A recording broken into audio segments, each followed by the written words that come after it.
Vanakkam Nanbargale. In the video, I will discuss Bitcoin pati sila news vandirukku adha patti analysis and prediction panna porom adu kuda Bitcoin dominance and Ethereum patti kuda panna porom solla so adala indha video mooliyama paarenga friends neenga paatha mactechtamil inga vandha no drama no clickbait but on attack ipa vaanga video kala polam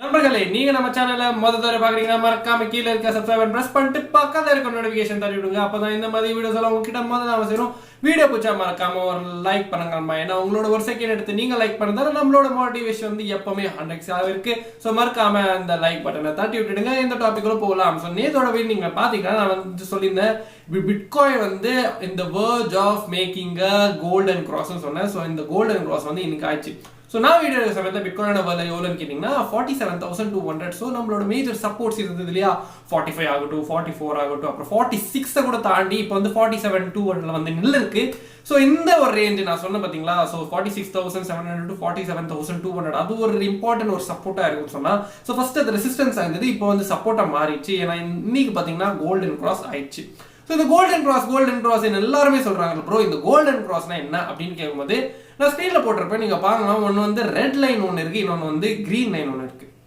so இந்த red லைனும் green line first இந்த June 22 வந்து red line வந்து மேல போயிடுச்சு green line வந்து கீழே வந்துச்சு இது வந்து என்ன சொல்லுவாங்கன்னா டெத் கிராஸ்னு சொல்லுவாங்க அது தலைகிற மாதிரி கிரீன் லைன் வந்து மேல போய் ரெட் லைன் வந்து கீழே வந்துச்சுன்னா இது வந்து கோல்டன் கிராஸ்னு சொல்லுவாங்க சோ இந்த red line and green line என்ன ப்ரோ லைன் என்ன சொல்றீங்கன்னு கேட்டீங்கன்னா இந்த ரெட் லைன் வந்து என்னன்னா 200 டெய்லி மூவிங் ஆவரேஜ் அப்புறம் கிரீன் லைன் பாத்தீங்கன்னா 50 டெய்லி மூவிங் ஆவரேஜ்னு சொல்லலாம் சோ இந்த டெய்லி கேண்டல்ஸ் இருக்கு பாத்தீங்களா 200 டேஸா கலெக்ட் பண்ணி அதை ஆவரேஜ் பண்ணா அந்த ரெட் லைன் வரும் அந்த 50 டெய்லி மூவிங் ஆவரேஜ்னா அந்த 50 டெய்லி கேண்டல்ஸ் 50 டேஸ்ல வந்து அந்த கேண்டல்ஸ் ஆவரேஜ் பண்ணா அது ஒரு ஆவரேஜா வரும் ஓகேங்களா இதுதான் இந்த ஆவரேஜ் வேல்யூஸ் வந்து உங்களுக்கு தெரியும் சோ என்னன்னு பாத்தீங்கன்னா இது மேல வந்துட்டா அதாவது கோல்டன் கிராஸ் ஆயிடும்னு சொல்லலாம் சோ இந்த கோல்டன் கிராஸ் ஆகும்போது செமையா பம்ப் ஆகும் சோ அப்படி ஆயிருக்கு சில வருஷங்களா இப்படி ஆயிருக்கு கோல்டன் கிராஸ் ஆகும்போது கண்டிப்பா ஒரு புல் மார்க்கெட் ஸ்டார்ட் ஆகும் சோ அதே சமயத்துல கண்டிப்பா 50 to 60% ஒரு சின்ன ஒரு டம்ப் தெரிய வரும் அப்படின்னு சொல்லலாம் சோ நம்ம பார்க்கலாம் இந்த கோல்டன் கிராஸ் ஆகும்போது என்ன ஆச்சு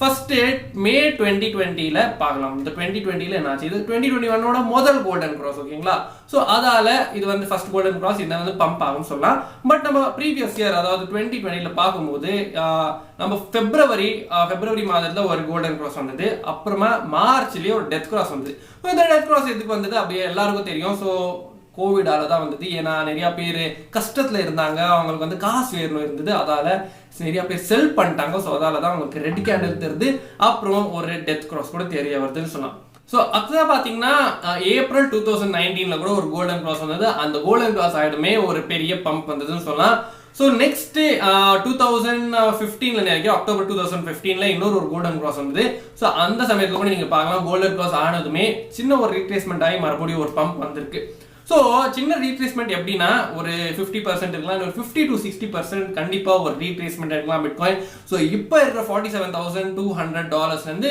இப்போ கோல்டன் கிராஸ் ஆனதால ஓகே ஒரு பம்ப் ஆகலாம் 50,000 வரைக்கும் போய் மறுபடியும் ஒரு ரீட்ரேஸ்மெண்ட் எடுக்கலாம் எங்க வரைக்கும் எடுக்கலாம்னா 45-44 அந்த ஒரு ரேஞ்சில் எடுக்கலாம் ஏன்னா நம்மளோட 200 டெய்லி மூவிங் ஆவரேஜ் அங்க இருக்கு இப்போ வந்து அது கீழே போயிட்டு இருக்குன்னு சொல்லலாம் ஸோ இப்போ ஒரு மேஜர் ரோல் பிளே பண்ணது எதுன்னா 50 டெய்லி மூவிங் ஆவரேஜ் வந்து ஒரு மேஜர் சப்போர்ட்டா பிளே பண்ணும் ஸோ அது நம்ம கவனிச்சு பார்க்கணும் ஏன்னா அந்த 50 டெய்லி மூவிங் ஆவரேஜ் வந்து இப்போ இருக்கு 46,000 45,000 அந்த ஏரியால சுத்திட்டு இருக்கும் அப்போ 50,000 கீழே வந்து ரீட்ரேஸ்மெண்ட் எடுத்தா அந்த 50 டெய்லி மூவிங் ஆவரேஜ் கூட கொஞ்சம் கீழே வரதுக்கு வாய்ப்புகள் இருக்கு இல்லையா ஸோ அதால அது ஒரு மேஜர் சப்போர்ட்டா ஆக்ட் பண்ணும் சொல்லலாம் ஸோ இதுதான் அந்த கோல்டன் கிராஸ் பத்தி என்னது அப்புறம் எப்பப்பா ஆச்சுட்டு பட் இப்போ ரொம்ப நம்ம வந்து ஒரு டேஞ்சர் ஜோன்ல ஒரு கன்சர்னான ஒரு பீரியட்ல இருக்கும்னு சொல்லலாம் நான் ஏன் கன்சர்ன் சொல்றேன்னா இந்த கோல்டன் கிராஸ் ஓகே எல்லாரும் சந்தோஷமா இருக்கும் கோல்டன் கிராஸ் ஆயிடுச்சு பிட்காயின் வந்து 50,000 52,000 இல்ல 64,000 ஆல் டைம் ஹை கூட போயிடலாம் அது ஃபாலோ பண்ணியே இப்போ ஆல்ட் காயின்ஸ் கூட அப்படியே பம்ப் ஆகலாம் அப்படின்னு நினைச்சிட்டு இருப்பீங்க ஒரு நிமிஷம் இந்த கோல்டன் கிராஸ் ஓகே இப்படி பம்ப் ஆகலாம் நெக்ஸ்ட் இன்னொரு ஒரு இண்டிகேட்டர் நம்ம எது பார்க்க வேண்டியதுன்னா 20 வீக்லி மூவிங் ஆவரேஜ் ஸோ இந்த 20 வீக்லி மூவிங் ஆவரேஜ் நீங்க பார்க்கலாம் ஸ்கிரீன்ல அந்த ஒயிட் லைன் இருக்கு இல்லையா ஸோ அது இந்த கிரீன் லைன் தான் மேல இருக்கு 50 டெய்லி மூவிங் ஆவரேஜ்னா மேல இருக்கு ஸோ என்னன்னு பார்த்தீங்கன்னா இப்போ நம்மளோட ஒரு விஷயம் என்னன்னா இந்த ஒயிட் லைன் எப்பப்பெல்லாம் இந்த கிரீன் லைன் கீழே வந்திருக்கோ, அதாவது கிரீன் லைன் இப்போ நார்மலாக இப்போ டெய்லி 50 மூவிங் ஆவரேஜ் மேலே மேலே வந்திருந்தா மேலே போயிட்டே இருக்கும் இல்லையா. ஸோ அது 20 வீக்லி மூவிங் ஆவரேஜ் கீழே வரும். ஸோ அது எப்படி இப்போ கிராஸ் ஓவர் ஆகும்னா என்ன ஆகும்னா நம்ம ப்ரீவியஸ்லேருந்து பார்க்கலாம். ஸோ நீங்கள் பார்க்கலாம் ப்ரீவியஸ் இயர்ஸ்ல இல்லை போன வருஷத்தில் பார்க்கலாம். மார்ச் 2020 அதாவது கோவிட் டைம் வரப்போ என்ன ஆச்சுன்னா இந்த 20 வீக்லி மூவிங் ஆவரேஜ் வந்து 50 டெய்லி மூவிங் ஆவரேஜ்னா கீழே போனது. ஸோ அது கோவிட் டைம்லாம் இருந்தா கூட அது கிராஸ் ஓவர் ஆகும்போது நீங்க பார்க்கலாம் எவ்வளோ பெரிய டம்ப் வந்தது. ஸோ இது ஃபர்ஸ்ட் டம்ப்னு சொல்லலாம். ஸோ எப்போ 20 வீக்லி மூவிங் ஆவரேஜ் கிராஸ் ஆகும்போது அதான் ஜூலை 2018ல கூட நீங்க பார்க்கலாம் அந்த 20 வீக்லி மூவிங் ஆவரேஜ் அந்த 50 டெய்லி மூவிங் ஆவரேஜ்க்கு கீழே போனா அந்த ஒயிட் லைன் நார்மலா தான் சொல்றேன். ஸோ அந்த ஒயிட் லைன் கிரீன் லைன்லாம் கீழே போனா இந்த என்ன ஆகும்னா ஒரு பார்க்கலாம் நீங்க எவ்வளவு பெரிய டம்ப் வந்திருக்கு. நம்ம வந்து செப்டம்பர் 2014 பத்தி பேசலாம். ஸோ செப்டம்பர் 2014ல பாத்தீங்கன்னா பேர் மார்க்கெட் வந்தது. ஸோ அந்த பேர் மார்க்கெட் எப்போ வந்ததுன்னா நீங்க பார்க்கலாம் அந்த 20 வீக்லி மூவிங் ஆவரேஜ் அதாவது ஒயிட் லைன் வந்து கிரீன் லைன் கீழே போனப்பதான் ஃபர்ஸ்ட் ஓகே பேர் மார்க்கெட் வந்துச்சு. அது ஆயிட்டுமே இன்னும் கீழே போயிடுச்சு மார்க்கெட்னு சொல்லலாம். ஸோ ரிகவர் ஆக ரொம்ப கஷ்டப்பட்டது. பட் ஓகே கோல்டன் கிராஸ் ஆயிட்டு மறுபடியும் ரிகவர் ஆயிடுச்சுன்னு சொல்லலாம். ஸோ இப்போ பாத்தீங்கன்னா நம்ம அந்த ஃபேஸ்ல தான் இருக்கும். ஸோ கோல்டன் கிராஸ் ஆகிறது ஒரு நல்ல விஷயம் தான். பட் அந்த கோல்டன் கிராஸ் கூடவே இந்த ஒரு 20 வீக்லி மூவிங் ஆவரேஜ் மேல அப்படியே தொங்கிட்டு இருக்கு கிரீன் லைனுக்குனா மேல. ஸோ அது கிராஸ் ஓவர் ஆனா கீழே வந்துட்டா அந்த கிரீன் லைனுக்குனா கீழே. ஏன்னா இது ஒரு வீக்லி சார்ட் இல்லையா. ஸோ ஒரு இம்பார்ட்டன்ட் சார்ட் வீக்லி அப்புறமா டெய்லி சார்ட் ரொம்ப important chart. 1 hour 4 hour chart எல்லாம் நம்ம கண்டுக்கவே வேணாம். ஸோ இந்த டெய்லி அப்புறமா வீக்லி சார்ட் ரொம்ப ரொம்ப இம்பார்ட்டன்ட். ஸோ ஒரு வீக்காக தான் கேண்டல் கவுண்ட் ஆகும், இல்லை ஒரு டேக்காக ஒரு கேண்டல் கவுண்ட் ஆகும் சொல்லலாம். ஸோ அதை வச்சுதான் நம்ம வந்து இந்த 20 வீக்லி மூவிங் ஆவரேஜ் வந்து ரொம்ப இம்பார்ட்டன்ட்னு சொல்றோம். ஸோ இந்த இப்போ பார்த்தீங்கன்னா அப்படிதான் எனக்கு ஒரு சுச்சுவேஷனு. பட் இப்படியே கிரீன் கேண்டல்ஸா வந்து மேலே போயிட்டு இருந்தா புல் மார்க்கெட் ஸ்டார்ட் ஆகலாம். அந்த 20 வீக்லி மூவிங் ஆவரேஜ் கூட மேலே இப்படியே ஷிஃப்ட் ஆகிடுனா கிராஸ் ஓவர் ஆகாத. பட் அப்படி ஆச்சுன்னா ப்ரீவியஸா நம்ம பார்த்த மாதிரி ஒரு சின்ன ரீட்ரேஸ்மெண்ட் எடுக்கலாம். ஒரு 60 to 70% டம்ப் கூட நம்ம பார்க்க வர முடியும் எனக்கு தோணுது. இதை பத்தி நீங்க எனக்கே மறக்காம கீழே கமெண்ட் பண்ணுங்க. அடுத்ததான் நம்ம வந்து எத்தீரியம் பத்தி பேசுகிறோம். ஸோ எத்தீரியம் பார்த்தீங்கன்னா நான் வீடியோ சமயத்தில் $3,300 அதே ஒரு ரேஞ்சில் சுற்றிட்டு இருக்கு. 3,200 to 3,400 அந்த ஒரு ரேஞ்சில் சுற்றிட்டு இருக்குன்னு சொன்னால். ஸோ பிட்காயின் எப்போ வந்து 48 to 49,900 அந்த ஒரு ரேஞ்ச் நெக்ஸ்ட் ஒரு ரெசிஸ்டன்ஸாக இருக்கு. ஸோ 50 to 48,000 அந்த ஒரு ரெசிஸ்டன்ஸாக இருக்குன்னு சொல்லலாம். ஸோ அந்த ரேஞ்சில் வந்தால் எத்தீரியம் கூட பம்ப் ஆகலாம் சொல்லலாம். ஸோ 3,500 to 4,000 ரேஞ்சில் போகலாம். அப்புறமா நெக்ஸ்ட் நம்ம வந்து சப்போர்ட் பார்க்கும்போது கீழே ஒரு 3,000 சப்போர்ட் இருக்குன்னு சொல்லலாம். அது கீழே வந்து 2,800 ஒரு மேஜரான சப்போர்ட் இருக்கு. நம்ம வந்து பிட்காயின் டாமினன்ஸ் பத்தி பேச போறோம். ஸோ பிட்காயின் டாமினன்ஸ் பாத்தீங்கன்னா இப்போ வந்து ஓகே ஓரளவுக்கு கொஞ்சம் பம்ப் ஆயிட்டு இருக்குன்னு சொல்லலாம். ஏன்னா பிட்காயின் கூட 47,000 மேல இருக்கு இல்லையா.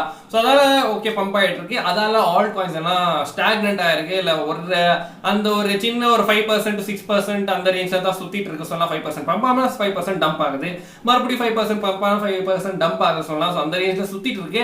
பார்க்கலாம் பிட்காயினோட டாமினன்ஸ் வந்து 38 to 40% போனா தான் மறுபடியும் ஒரு ஆல் காயினோட ரேலி ஸ்டார்ட் ஆக முடியும்னு சொல்லலாம். ஸோ எல்லா ஆல் காயின்ஸும் பம்ப் ஆக ஆரம்பிச்சிடும். பிட்காயினோட வேல்யூ அதாவது பிட்காயின் மேல வந்து 45 to 46 அந்த மாதிரி ரேஞ்ச்ல சுத்திட்டு இருக்கும்னு சொல்லலாம்.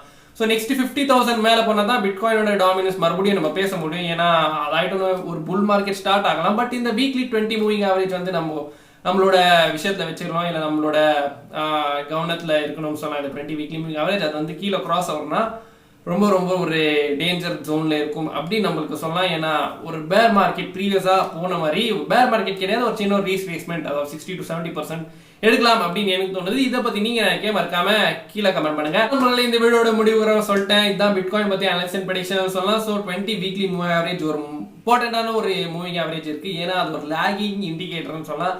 ஸோ இந்த மூவிங் ஆவரேஜஸ் எல்லாம் ஒரு லாகிங்கான ஒரு இண்டிகேட்டர்னு சொல்லலாம். ஸோ அதால இந்த 20 வீக்லி மூவிங் ஆவரேஜ் முக்கியமாக ரொம்ப ஒரு இம்பார்ட்டன்ட் மூவிங் ஆவரேஜ். ஸோ அதை வந்து நீங்கள் கண்ணில் வச்சுக்காம பார்த்துட்டே இருக்கேன்னு சொல்லலாம். அப்புறம் எத்தீரியம் பற்றி கூட பேசிட்டோம், பிட்காயின் டாமினன்ஸ் பற்றி கூட பேசிட்டோம் சொல்லலாம். ஸோ இதை பற்றி நீங்கள் எனக்கே மறக்காம கீழே கமெண்ட் பண்ணுங்க. வீடியோ பிடிச்சிருந்தா மறக்காம லைக் பண்ணிட்டு உங்கள் ஃப்ரெண்ட்ஸ் ஃபேமிலி மெம்பர்ஸ் எல்லாரும் ஷேர் பண்ணிவிடுங்க. அப்புறம் இப்போ சேனல் புதுசாக இருந்தால் மறக்காம கீழே இருக்க சப்ஸ்கிரைப் பண்ணி ப்ரெஸ் பண்ணிட்டு பக்கத்தில் இருக்க நோட்டிஃபிகேஷன் தட்டி விடுங்க. அப்போ தான் இந்த மாதிரி வீடியோஸ் எல்லாம் உங்ககிட்ட மாதிரி தான் சேரும். அப்புறம் நீங்கள் நம்மளோட டெலிகிராம் குடும்பத்தை கூட ஜாயின் பண்ணிக்கலாம். அங்கே கூட இது மாதிரி விஷயங்கள் பேசிட்டே இருப்போம். ஸோ இதே மாதிரி வீடியோ அடுத்த மாதிரி சந்திக்க வரை சிஸ் மேக்ஸ் சைனிங் ஆஃப். நீங்க நல்லா இருங்க, பாதுகாப்பா இருங்க. நன்றி, வணக்கம்.